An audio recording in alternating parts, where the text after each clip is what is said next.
Cover करने वाले हैं। तो chapter number first relation chapter है क्लास 12 मैथ्स में।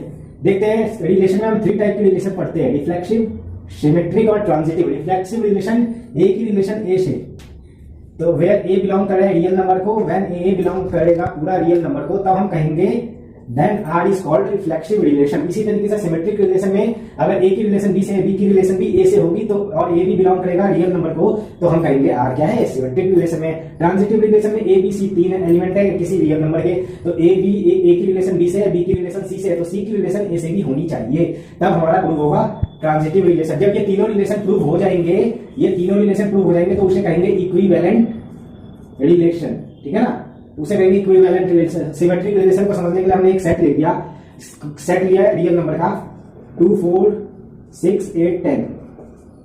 फर्स्ट 2 एलिमेंट को हमने A B C D E ऐसे मान लिया है। तो अब देखिए ए की रिलेशन बी से है 2 और इसमें एक कंडीशन दे दी गई है a plus B is equal to B plus A, ये कंडीशन दी गई है। इस कंडीशन के बेस पे हमें सिमेट्रिक प्रूफ करना है, तो हम क्या करेंगे 2 प्लस 4, ए की रिलेशन बी से क्योंकि एडिशन में है, इक्वल टू 4 प्लस 2, क्या ये सिमेट्रिक है? बिल्कुल है। 6 इज इक्वल टू 6 आ रहा है, सिमेट्रिक हो गया। अब इसी तरीके से इक्विवेलेंट में देखेंगे, अगर हम सेम रियल नंबर को लेकर देखिए 2 प्लस 4 कितना आया? 6 आया। और ए की रिलेशन बी से हुई, बी की रिलेशन सी से, बी की रिलेशन सी से 4 प्लस 6 कितना आया? 10 आया। अब देखिए सी की रिलेशन ए से भी होनी चाहिए, यानी 6 प्लस 2 भी होना चाहिए, 8 आ गया। क्या ये 6 10 8 ये क्या रियल नंबर के सेट में नहीं है? बिल्कुल है। तो क्या हो गया? ये ट्रांजिटिव रिलेशन प्रूफ हो गई। ये पूरा रिलेशन चैप्टर के अंदर ये कॉन्सेप्ट है, ठीक है। इसी के बेस पे आपसे क्वेश्चन पूछे जाएंगे। चैप्टर सेकंड की बात करें, फंक्शन चैप्टर के अंदर हम 3 फंक्शन पढ़ते हैं। इंजेक्शन फंक्शन 1 1 फंक्शन होता है, surjection function onto and into function होता है, bijection function 1 1 and onto function होता है। सबसे पहले 1 1 फंक्शन क्या कैसे प्रूव करेंगे हम? देखिए एक क्वेश्चन ले लेते हैं, जैसे हम 3x² - 2 ये है fx का फंक्शन है, ठीक है ना। तो हम इसे 2 में तोड़ते हैं, जैसे fx1 लेते हैं तो क्या आ जाएगा 3x1² - 2, fx2 लेते हैं अगर हम तो क्या आ जाएगा 3x2² - 2। अब इन दोनों को जब हम सॉल्व करेंगे तो क्या देखेंगे हम, x1 is equal to x2 आ जाएगा, ठीक है। तो ये क्या होगा, ये आपका 1 1 फंक्शन हो जाएगा।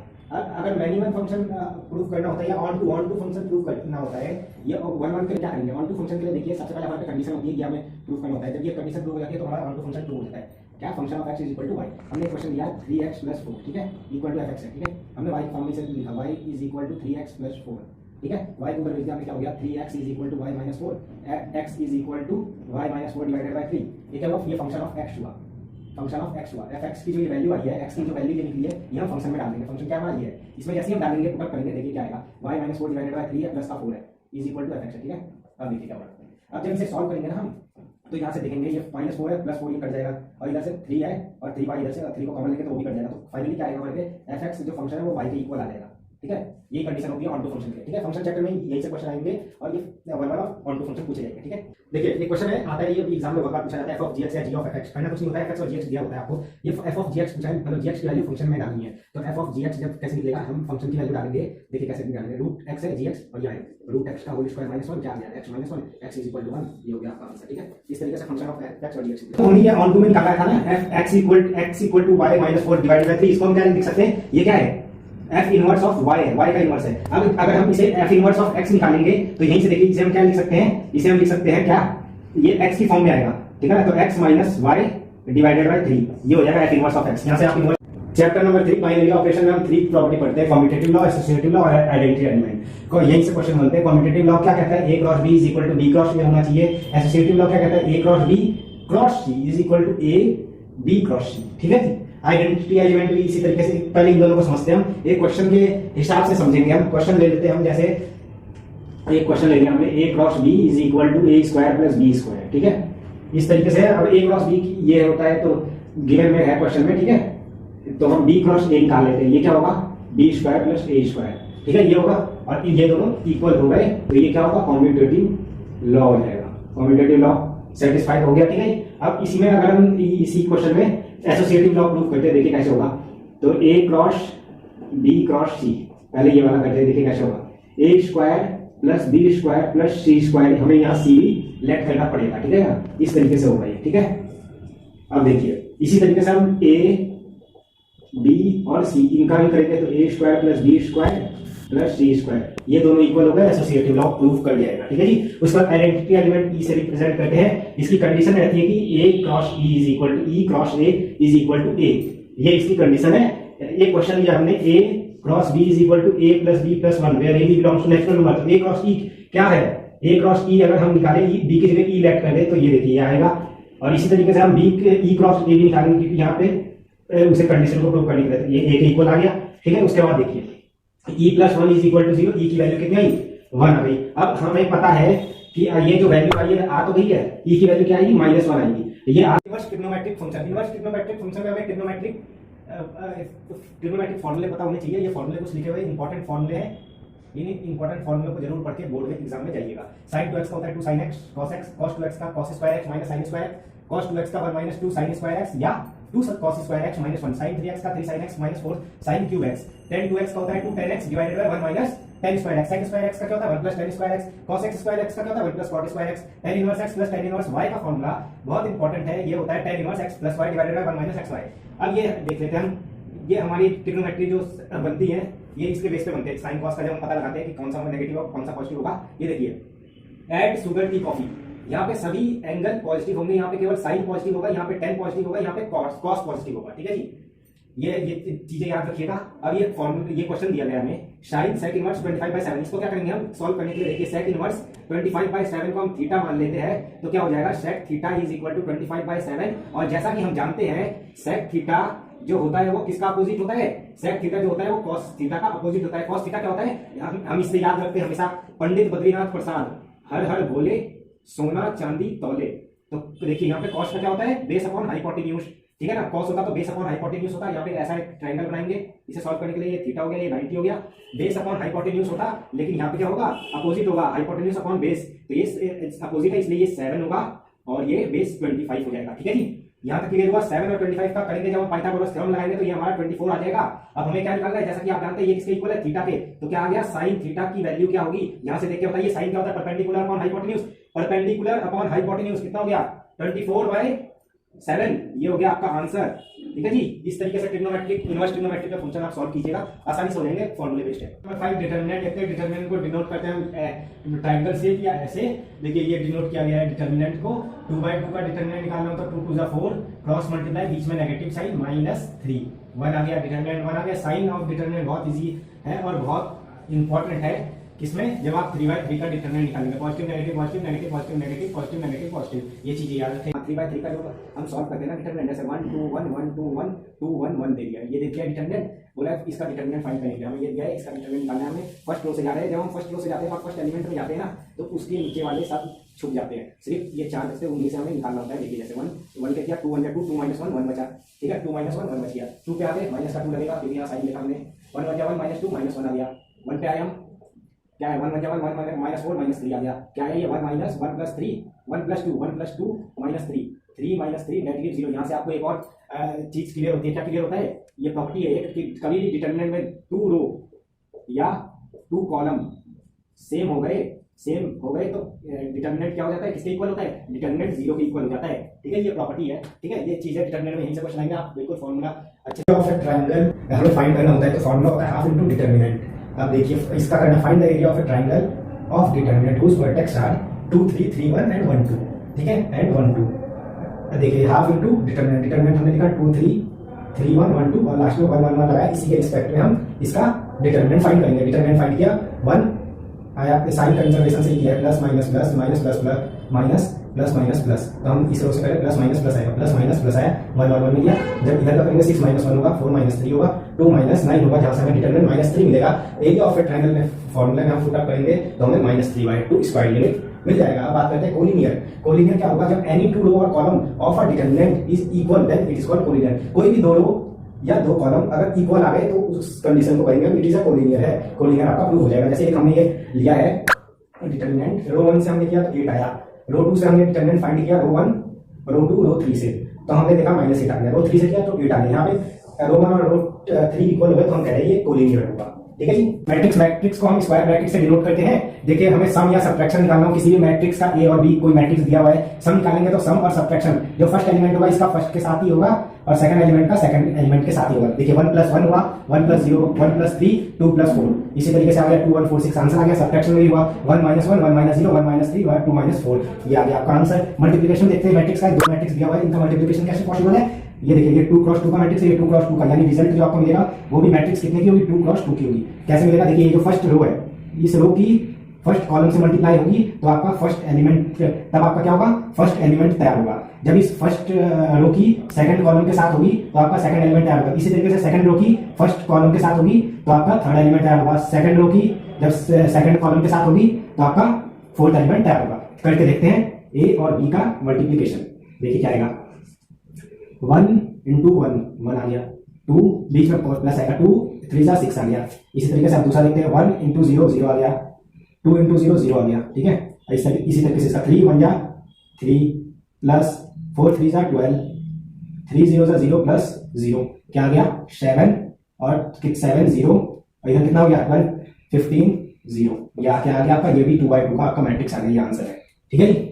देखिए अब 3/3 मैट्रिक्स का हम क्या करेंगे, मल्टीप्लिकेशन सेम करेंगे, कंडीशन वही रहेगी, रो की मल्टीप्लाई कॉलम से। देखिए रो की मल्टीप्लाई कॉलम से किया तो फर्स्ट एलिमेंट मिला हमें, फिर इसी रो की सेकंड कॉलम से किया तो सेकंड एलिमेंट, फिर इसी रो की थर्ड से किया तो थर्ड एलिमेंट। सेम है, सेकंड रो से करेंगे तो फर्स्ट कॉलम की तो हमें सेकंड के एलिमेंट मिलते जाएंगे, ठीक है। थर्ड से करेंगे तो हमें थर्ड के एलिमेंट मिलते जाएंगे और फाइनली हमें आंसर मिल जाएगा। अब स्क्यू सिमेट्रिक मैट्रिक्स क्या होती है, देखिए स्क्यू सिमेट्रिक मैट्रिक्स में हमें क्या करेंगे, फॉर्मूला रहता है हाफ a - a'। a' क्या होता है, जैसे ये a एलिमेंट दिया है इसको ना हम इंटरचेंज कर देंगे, जो इसके रो है इसको कॉलम बना देंगे और जो कॉलम है इसको रो बना देंगे, ठीक है। वो इंटरचेंज कर देंगे, वही हमारा a' होता है। अब इस सिमेट्रिक में a + a' होता है, a + a' निकाला हमने और हाफ डिवाइड कर दिया अंदर, तो हमें आंसर मिल गया स्क्यू सिमेट्रिक्स में। और a - a' सिमेट्रिक मैट्रिक्स में मिला हमें, स्क्यू सिमेट्रिक्स में माइनस होता है, a - a' किया और हाफ से डिवाइड कर दिया, ठीक है। इसके बाद देखिए डायगोनल मैट्रिक्स और स्केलर मैट्रिक्स, ये वही मैट्रिक्स है जो आपने उसमें पढ़ा होगा डिटरमिनेंट में, ठीक है। डायगोनल और स्केलर 3/3 का देखते हैं, हमें एक मैट्रिक्स दिया गया है, इसका एडजॉइंट निकालने के लिए क्या करेंगे, सबसे पहले ये मैट्रिक्स जो है इसको एज इट इज लिख देंगे, 0 1 2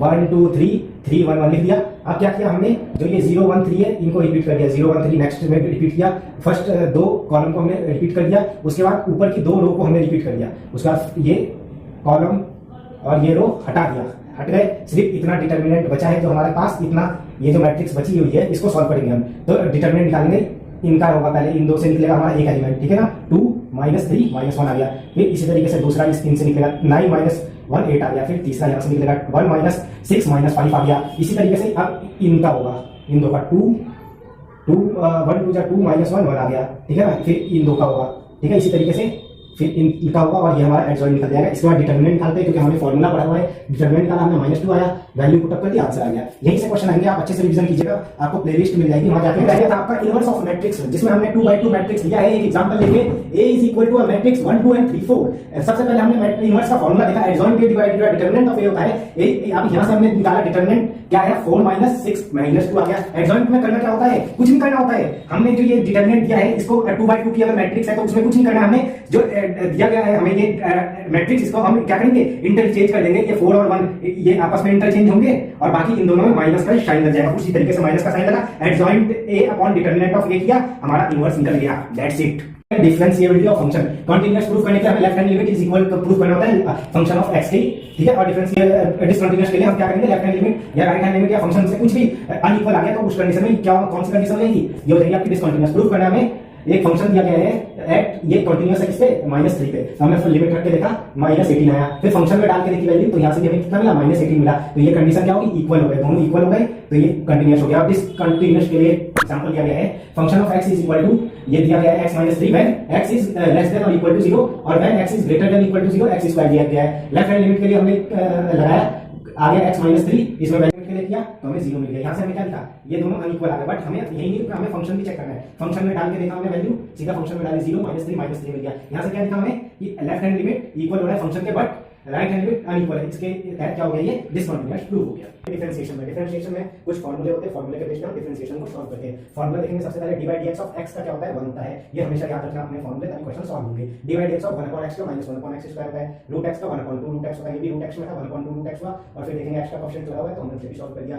ट्रिग्नोमेट्री में देख लेते हैं, sin x का cos x का -sin x, tan x का sec² x, cot x का -cosec²x, sec x का sec x tan x, cosec X का minus cosec X cot X, यहाँ से लिख सकते हैं कॉट एक्स का क्या है, ये देखिए कोसेक एक्स का कॉट एक्स और एक आ गया सेक एक्स माइनस में, ठीक है। प्रोडक्ट रूल देखते हैं, अगर हम एक्स को फर्स्ट फंक्शन मानते हैं, वाई को सेकंड फंक्शन, तो हमारा प्रोडक्ट रूल कहता है first function divide X of second function plus second function divide X of first function. Question rule देखेंगे एक्स वाई वाई और कह सकते हो आप इसे u बाई बी, कुछ भी कह सकते हो, ठीक है जी। हम देखेंगे न्यूमरेटर अपॉन डिनोमिनेटर का रूल है, denominator divide X on numerator minus numerator divide X of denominator upon denominator का whole square. Inverse trigonometric function के कुछ फॉर्मूला है, ये देखते हैं sin इनवर्स x का 1 upon under root 1 minus x square, cos inverse x का 1 minus 1 upon under root 1 minus x square, tan inverse x का 1 upon 1 plus x square, cosec inverse x का minus 1 upon 1 plus x square, sec inverse x का 1 upon mod x under root x square minus 1, cosec inverse x का minus 1 upon mod x under root x square minus 1। log x का देखते हैं 1 upon x होता है, ex का क्या होता है D by D X of ex is equal to ex होता है। चेन रूल के हिसाब से हमने क्वेश्चन सॉल्व किया है, sin 3x square minus 7x को सॉल्व किया, पहले sin के टर्म इस पूरी टर्म को हमने x से लेट कर लिया, sin x का होता है cos x होता है, cos x आ गया, अंदर वाले को सॉल्व करें तो 3x स्क्वायर का क्या हो जाएगा 6x और माइनस 7, तो ये आ गया आपका आंसर, ठीक है। log cos x, second question है log cos x, log x का क्या होता है 1 upon x, 1 upon cos x हो गया, इस पूरे को हमने क्या मान लिया x मान लिया, ठीक है, इस पूरे को हमने x मान लिया, ठीक है, log x हो गया। और फिर इस cos x का क्या होता है minus sin x upon cos x, sin upon cos क्या होता है tan होता है, तो माइनस tan x आ गया। sin inverse 3x, sin inverse x का क्या होता है 1 upon under root 1 minus x square, ठीक है, 1 वही हमने 1 माइनस x क्या है, ये 3x है, 3x का स्क्वायर किया और फिर हम इसका भी डिवाइड dx करेंगे 3x का, तो इधर से हमें 3 मिलेगा, हमारा यहां से आंसर आ गया वो क्या है 3 divided by under root of 1 minus 9x square, ये आया हमारा आंसर यहां से, ठीक है। फॉर्म ऑफ लिमिट्स, सबसे पहले इंडिटरमिनेट फॉर्म ऑफ लिमिट पे हमें हॉस्पिटल रूल का अप्लाई करेंगे, जब व्हेन लिमिट पुट लिमिट, जो आपको लिमिट दी गई होगी उसे इक्वेशन में पुट करेंगे, आपको 0/0 या इनफाइनाइट फॉर्म मिल जाती है, तो आपका एल हॉस्पिटल रूल एग्जिस्ट करेगा। और एल हॉस्पिटल रूल अप्लाई करते वक्त आपको दोनों तरफ न्यूमरेटर और डिनोमिनेटर में डिफरेंशिएट करके उसके बाद लिमिट पुट करना होगा। क्वेश्चन दिया हमने limit x tends to 2 x cube minus 8 divided by x square minus 4, put किया हमने लिमिट, हमें 0/0 फॉर्म मिल गई, उसके बाद हमने अप्लाई कर लिया हॉस्पिटल रूल, दोनों तरफ डिफरेंशिएट किया, ऊपर हुआ तो 3x स्क्वायर और नीचे हुआ 2x हो गया, इसमें लिमिट पुट किया हमने तो हमें 3 आंसर मिल गया। इसी तरीके से आप और भी क्वेश्चन सॉल्व कीजिएगा, कहीं भी कोई दिक्कत हो तो प्लेलिस्ट चेक कर लीजिएगा। पहले थ्योरम दो थ्योरम पढ़ते हैं, मीन रोल्स थ्योरम और Lagrange mean value theorem. Rolle's theorem क्या कहता है, पहला पॉइंट कहता है कि fx कंटीन्यूअस होना चाहिए, क्लोज्ड इंटरवल में इंटरवल दिया होगा आपको a b, fx डिफरेंशिएबल होना चाहिए ओपन इंटरवल में a b, फिर फंक्शन ऑफ a इक्वल होना चाहिए फंक्शन ऑफ b के। जब ऑल कंडीशंस सेटिस्फाई हो गई, रोल्स थ्योरम की वेरीफाई हो गई, तो हम कहेंगे कि c बिलोंग करेगा a और b में, such that f dash c is equal to 0, इसे सॉल्व कर देंगे, आपका आंसर आ जाएगा। लैग्रेंज मीन वैल्यू थ्योरम में fx इज कंटीन्यूअस होगा क्लोज्ड इंटरवल में, fx इज डिफरेंशिएबल होगा ओपन इंटरवल में, और c बिलोंग करेगा कब f dash c is equal to function of b minus function of a divided by b minus a, ठीक है। एक क्वेश्चन के हिसाब से हम सॉल्व करते हैं। fx एक क्वेश्चन दिया x square minus 2x plus 4 इन 1,5, लैग्रेंज थ्योरम के लिए हम सॉल्व करें, fx कंटीन्यूअस हो गया, डिफरेंशिएबल हो गया 2x माइनस 2, f फंक्शन 1 और 5 की वैल्यू निकाली 319, अब फॉर्मूला, ठीक है। इसी तरीके से हमने रोल्स थ्योरम का भी एक क्वेश्चन दिया है, देखिए fx क्या होगा कंटीन्यूअस हो गया क्लोज्ड इंटरवल में और डिफरेंशिएबल हो गया ओपन इंटरवल में, फंक्शन ऑफ 1 की वैल्यू निकाल दी 0, फंक्शन ऑफ 5 की वैल्यू 0 निकाल दी, मतलब क्या हुआ फंक्शन दोनों इक्वल आ गए, f1 is equal to function of 1 equal to function of 5 हो गया। Since all condition of Rolle's theorem verified, c की वैल्यू निकाल दी, हमने डिफरेंशिएट किया, c की वैल्यू 3 आ गई, ये हो गया आपका chapter number 11 application of derivative. इसमें हम कुछ फार्मूला के बेस पे क्वेश्चन सॉल्व करते हैं। स्लोप ऑफ टेंजेंट होता है आपका dy by dx, slope of normal होता है minus dy by dx, equation of tangent होता है y minus y1 equal to dy by dx of x minus x1, equation of normal होता है y minus y1 equal to minus के dy by dx of x minus x1, ठीक है। ये आप देखिए फाइंड द क्वेश्चन दिया हमने, find the equation of normal at point am square am cube for curve ay square equal to x cube. सबसे पहले हमने डिफरेंशिएट किया इसको, तो हमें मिल गया 3/2 x स्क्वायर बाय ay। अब क्या किया हमने, स्लोप किस पे निकालना है हमने, am स्क्वायर और am क्यूब पे, तो हमने x और y की जगह वैल्यू पुट अप की और हमें 3m/2 मिल गया। स्लोप ऑफ नॉर्मल क्या होता है, ठीक dy by dx का नेगेटिव, ठीक है ना। इसे हम कैसे लिख सकते हैं, ये जो आपका स्लोप दिया है इसे हम ये भी तो लिख सकते हैं 1/dy by dx और नेगेटिव साइन के साथ, ठीक है। वही किया हमने 2 माइनस के 2/3 आ गया। इक्वेशन ऑफ नॉर्मल होता है आपका y minus y1 equal to minus के dy by dx x minus x1, value put करके आंसर मिल गया, ठीक है। इसी के बेस पे आप क्वेश्चन सॉल्व करेंगे। Chapter number 12 maximum and minimum. Maximum और मिनिमम कैसे निकालते हैं, सबसे पहले हमने जो क्वेश्चन दिया उसे डिफरेंशिएट करेंगे one time, then differentiate second time, और वहां से फिर हम रूट्स निकालेंगे, रूट की वैल्यू जो आएगी उससे हम मैक्सिमम और मिनिमम निकालेंगे कब, जब हम इक्वेशन में पुट अप करेंगे, और वहां से अगर नेगेटिव आई तो वो कहेगा लोकल मैक्सिमा, और पॉजिटिव आई वैल्यू यानी फंक्शन बड़ा हो गया 0 से तो वो मिनिमम वैल्यू आ जाएगी। जैसे हमने एक क्वेश्चन दिया 3x, एक क्वेश्चन दिया x cube minus 9x square plus 24x minus 12, इसको हमने फर्स्ट डिफरेंशिएट किया तो हमें ये रूट्स मिले। इस रूट्स जो मिला है x इक्वल टू 2 और 4, इसको हमने क्या किया है x equal to 2 double differentiate किया, इसको 3x square minus 18x plus 24 को, तो ये मिल गया 6x माइनस 18, वैल्यू डाली माइनस 6 आया, एट 4 x इक्वल टू 4 पे निकाला तो 6 आया। अब यहाँ से हमें दिख रहा है नेगेटिव साइन किसमें, x इक्वल टू 2 में, तो ये क्या होगा हमारा मैक्सिमम पॉइंट होगा। पॉजिटिव साइन दिख रहा है x इक्वल टू 4 में, मैक्सिमम मिनिमम पॉइंट होगा, ठीक है जी। इस तरीके से मैक्सिमम और मिनिमम करते हैं। चैप्टर नंबर 13 टू 16 इंटीग्रेशन है। इंटीग्रेशन को डिनोट करते हैं हम इस सिंबल से, ठीक है जी। डिनोट करते हैं इंटीग्रेशन ऑफ x की पावर समथिंग, मतलब x की पावर n क्या होता है, x की power n+1 divided by n+1 plus c क्या है यहाँ पे c है आपका कांस्टेंट, ठीक है ना, कांस्टेंट है। 1/x का इंटीग्रेशन log x होता है, differentiation of log x 1/x होता है, ex का इंटीग्रेशन और डिफरेंशिएशन ex ही रहता है, प्लस में कांस्टेंट चलता रहेगा इंटीग्रेशन में, ठीक है। डेफिनेट इंटीग्रल में ये कांस्टेंट नहीं चलेगा, ठीक है। यहाँ पे क्वेश्चन है कुछ, अभी देखते हैं। cos x का sin x होता है, sin x का माइनस cos x होता है, sec स्क्वायर x का tan x होता है, cosec स्क्वायर x का माइनस cot x होता है, sec x tan x का क्या होता है, sec x प्लस c क्या है, कांस्टेंट है यहाँ पे, ठीक है। इंटीग्रेशन बाय पार्ट्स करने के लिए ये फार्मूला होता है, कोई एक फार्मूला दिया हुआ है। फर्स्ट फंक्शन हमने इस x को मान लिया, सेकंड cos x को मान लिया। First function integral of second होगा integral of second minus integral D by D X of first into integral of second, और पूरा क्या जाएगा, डिफरेंशिएशन में जाएगा। ये first function integral of second minus D by D X of first integral of second पूरे के bracket में dx कर दिया, ठीक है। उसके बाद हमने सॉल्व किया तो हमें वैल्यू मिली है जो x sin x plus cos x plus c, ठीक है। इसके बाद इंटरचेंज कर देते हैं जब हम लिमिट को, इसमें ये आ गया आपका डेफिनेट इंटीग्रल शुरू हो गया। लिमिट इंटरचेंज कर देंगे, एक ऊपर देखेंगे बी नीचे, तो हमारा जो लिमिट आएगा वो माइनस में आएगा, ठीक है। ये एक प्रॉपर्टी है, ध्यान रखिएगा। अब जैसे लिमिट 1 से 2 तक दे दिया डेफिनेट इंटीग्रल में, x स्क्वायर का निकालना है, x की पावर वाला आपने इंटीग्रल पढ़ा है, क्या होता है x की power n+1 divided by n+1, वो हमने याद रखा। अपर लिमिट माइनस लोअर लिमिट होता है, ठीक है जी। पहले अपर लिमिट माइनस करते हैं, फिर लोअर लिमिट। अपर लिमिट में पुट किया 8/3 आ गया, लोअर में पुट किया 1/3 आ गया, आंसर आपका 7/3 आ गया, ठीक है ना। 0 से π/4 किया, tan स्क्वायर x किया, इसका हमें फार्मूला पता है, tan स्क्वायर x को sec स्क्वायर x माइनस 1 लिख सकते हैं, वो हमने पुट किया। sec स्क्वायर x का इंटीग्रल क्या होता है, sec स्क्वायर x का इंटीग्रल होता है आपका tan x प्लस c, ये आप यहां से देख सकते हैं, tan x प्लस c होता है, ठीक है। और x 1 का क्या होगा, x होगा इंटीग्रल, ठीक है ना। और ये π/4 तक जा रहा है वैल्यू, क्या मिला हमें यहाँ से आंसर मिल गया 1 - π/4। एक क्वेश्चन है 0 से π/2 sin स्क्वायर x का, हम sin स्क्वायर x को लिख सकते हैं 1 - cos 2x डिवाइडेड बाय 2, और लिखने के बाद हमने क्या किया, 1/2 कॉमन ले लिया, और यहाँ बच गया 1 - 2 को बाहर ले लिया ना, यहाँ क्या बच गया 1 - cos 2x बच गया। इसको हम किसमें इंटीग्रेट करेंगे तो देखिए क्या आएगा, जब इंटीग्रेट किया हमने क्या आया, 1 का x आ गया, cos 2x का sin 2x 2 हो गया, वैल्यू पुट अप किया, upper limit minus lower limit π/4, answer आ गया, ठीक है जी।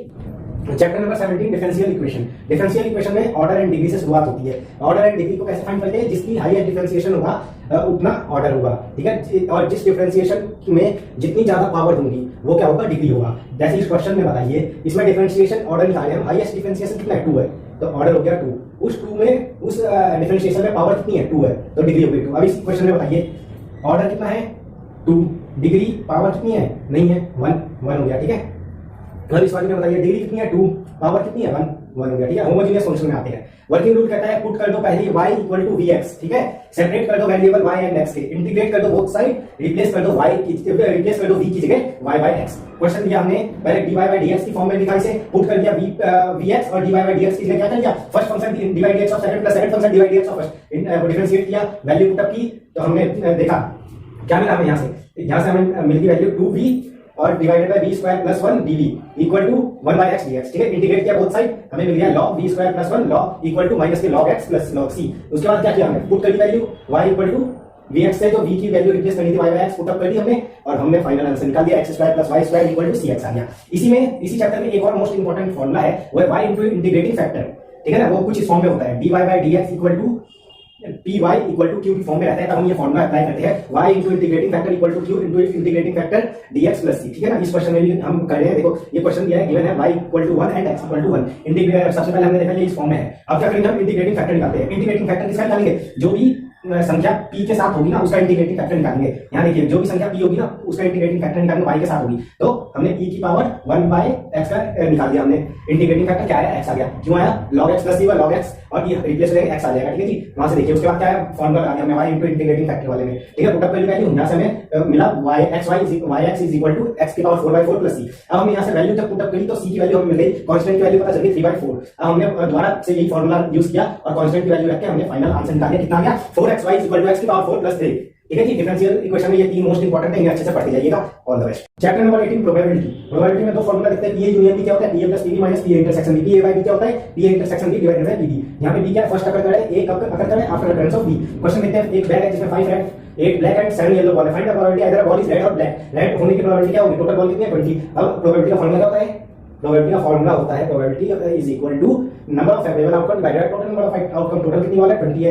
रेड होने की प्रोबेबिलिटी है 5/20, ब्लैक होने की प्रोबेबिलिटी क्या है 8/20, दोनों को ऐड कर दिया जाए तो आ गया आपका फाइनल आंसर, ठीक है जी, 13/20। अब देखिए प्रोबेबिलिटी ऑफ ई दिया है आपको 0.40, एफ दिया है आपको 0.35, ई यूनियन एफ दे दिया आपको 0.55 क्वेश्चन क्या पूछना चाह रहा है पी ई बाय एफ क्या होगा, मतलब पी ई बाय एफ क्या होगा, यहाँ से फॉर्मूला वही हमने अप्लाई किया, ये तो हमने फर्स्ट फॉर्मूला अप्लाई किया, वहां से इंटरसेक्शन निकाला और उसके बाद फॉर्मूला में पुट किया तो हमें आंसर मिल गया 4/7। क्वेश्चन नंबर 3, एक बैग है जिसमें 5 white 7 red and 4 black ball है, 4 बॉल आर ड्रॉन 1 by 1 एक के बाद एक without replacement, but is the probability that none is white, कोई भी सफेद बॉल नहीं है। तो हमने क्या किया इसके लिए, हमने 4 ABCD मान लिया जिसमें क्या है एक भी व्हाइट बॉल नहीं आई, फर्स्ट बार किया, सेकंड बार किया, थर्ड बार किया, फोर्थ बॉल निकाली गई पर एक भी बार व्हाइट नहीं है, ठीक है जी। उसके बाद क्या हुआ, इससे हमें ये प्रूव हुआ ये इंडिपेंडेंट इवेंट हो गया व्हाइट बॉल, ठीक है, ए बराबर होगी बी के, सी के, डी के, ठीक है जी। इसका टोटल बॉल कितनी है 16 है और 11 ऐसी बॉल है जिसमें व्हाइट बॉल नहीं है, तो प्रोबेबिलिटी ऑफ कितनी आ गई 11/16 आ गई। रिक्वायर्ड प्रोबेबिलिटी है एक बार नहीं 2 3 4 बॉल निकाली है तो 11/16 के बाद 4 ये आपका आंसर हो गया, ठीक है जी। इसका क्वेश्चन नंबर 4, एक्स बैग है, वाई बैग है, एक्स बैग में 3 व्हाइट 2 ब्लैक बॉल है, वाई बैग में 2 व्हाइट एंड 4 ब्लैक है, a bag and a ball is picked at random,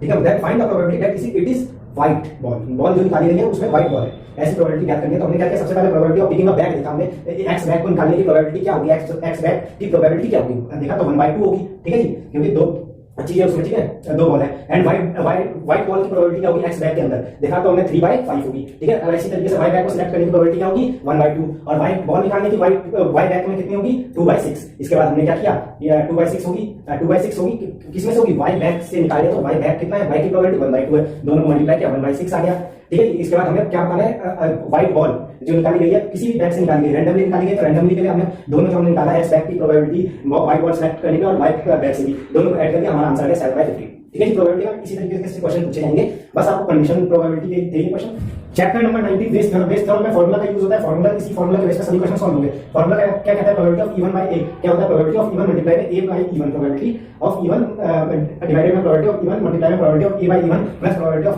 e2 multiply by probability of A by e2। ये कैसे है, इसका यूज कैसे होगा, इस क्वेश्चन के बाद समझते हैं। बैग है, फर्स्ट बैग है, सेकंड बैग है, फर्स्ट बैग में 5 ग्रीन 3 रेड है, सेकंड बैग में 4 ग्रीन 6 रेड है। अब red ball is drawn one of the bag, find the probability that it was drawn from bag first, bag first से red ball निकाला गया है, उसकी प्रोबेबिलिटी क्या करेंगे, कैसे करेंगे, ये हमने लेट कर लिया, ये कोई है, ये एक इवेंट है जिसमें क्या है रेड बॉल निकाली गई है, बी एक ऐसा इवेंट है जहां से बैग को चूज किया गया है, बैग कौन सा हो सकता है फर्स्ट और सेकंड बैग हो सकता है, प्रोबेबिलिटी क्या है बैग फर्स्ट चूज करने की ये 1/2 है, बैग सेकंड चूज करने की प्रोबेबिलिटी क्या है 1/2 है और प्रोबेबिलिटी ऑफ रेड बॉल निकालने की प्रोबेबिलिटी क्या है बैग फर्स्ट से 3/8 है, बैग सेकंड से निकालने की रेड बॉल की प्रोबेबिलिटी क्या है 6/10 है। हमें क्या निकालना है, बैग फर्स्ट से बॉल निकाली गई है, बैग फर्स्ट लिया गया है, रेड बॉल निकाली गई है, तो बैग फर्स्ट डिवाइडेड बाय ए निकालना है हमें। तो इसमें हमने ये फॉर्मूला का यूज किया, देखिए, और उसके बाद हमने वैल्यू पुट की, फाइनली हमारा आंसर आया 5/13। इसी तरीके से आप सभी क्वेश्चन सॉल्व करेंगे बेस्ड। हाँ जी, चैप्टर नंबर 21 वेक्टर। वेक्टर में क्या करेंगे हम, सबसे पहले सभी फॉर्मूले सभी निचोड़े इस व्हाइट बोर्ड के अंदर जो भी आपको वेक्टर में पढ़ेंगे इन्हीं के बेस पे आपको क्वेश्चंस मिलेंगे। यूनिट वेक्टर निकालना होगा, कैसे निकालेंगे, ए का यूनिट वेक्टर निकालना है तो A vector divided by mod of A vector हो जाएगा। पोजीशन वेक्टर निकालना हो इंटरनली में किसी भी दो रेशियो के बीच, m रेशियो n के बीच या 1:2 कुछ भी होगा तो क्या आ जाएगा m b vector plus n a vector divided bye m plus n, यहाँ पे प्लस होगा इंटरनली में और एक्सटर्नली में माइनस होगा, बस ये फर्क है। पोजीशन वेक्टर ऑफ सेंट्रॉइड निकालना हो, A vector plus B vector plus C vector कर देंगे डिवाइड बाय 3 कर देंगे। मैग्नीट्यूड ऑफ आर वेक्टर निकालना हो, जैसे मैग्नीट्यूड ऑफ आर वेक्टर ये दिया है, हमें इसका मैग्नीट्यूड निकालना है तो क्या करेंगे आर वेक्टर का अंडर रूट ले लेंगे x² + y² + z², ठीक है ना। फाइंड द डायरेक्शन कोसाइन बोल देगा आपको, आर वेक्टर दे देगा तो ये, तो हमें क्या निकालना है कोसाइन, डायरेक्शन कोसाइन निकालने के लिए x divided by under root of x² + y² + z² कर देंगे, same y same z, okay. इसका direction ratio between two joint point के बीच में x2 - x1 y2 - y1 और z2 - z1 होता है। इसके बाद देखेंगे if vector r has direction ratio proportional to abc तो क्या आता है, r vector equal to mod of r vector under root divided by under root of a² + b² + c² multiply में होता है ai cap plus bj cap plus ck cap. Two vector collinear कब होगा, जब r1 इक्वल होगा k r2 के। Angle between two non zero vector के बीच में cos थीटा हमेशा क्या होता है a dot b divided by mod of a और b। स्केलर प्रोडक्ट में a dot b equal to ab sin cos theta होता है, ab cos थीटा होता है, ठीक है ना। वेक्टर प्रोडक्ट में a क्रॉस b निकलता है तब ab sin थीटा होता है, ठीक है जी। और डॉट का प्रोडक्ट कैसे निकालते हैं, a डॉट b कैसे निकालते हैं, स्केलर प्रोडक्ट देखिए a1 b1 a2 b2 और a3 b3 plus plus plus होगा, ठीक है जी।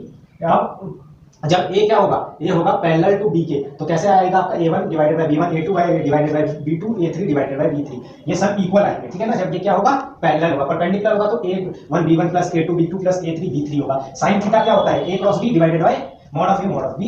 एरिया ऑफ ट्रायंगल निकालना हो half into a cross b कर लीजिएगा, एरिया ऑफ पैरेललोग्राम निकालना हो मॉड कर दीजिएगा a क्रॉस b का। इसी के बेस पे क्वेश्चन भी ले लिया है, a और b वेक्टर दिए है, फाइंड करना है पैरेललोग्राम a क्रॉस b निकाला हमने i j के लिख दिया हमने, a में कितना है 1 3 1 - 3 1 1 - 3 1 1 1 1 1 1। अब क्या किया हमने, इसका डिटरमिनेंट निकाल दिया, i j k की रिस्पेक्ट में क्या है 4 - 4i + 4k, हमने माइनस क्वार्टर रिप्लेस कर दिया 4i - 4 क्या आ गया। अब क्या किया हमने मॉड कर दिया, इसका क्या आ गया √32 से हम 4√2 कर सकते हैं, ठीक है। इसी के बेस में आएंगे आपसे और भी क्वेश्चन पूछे जाएंगे, ठीक है। वेक्टर चैप्टर में ये था, ओके जी।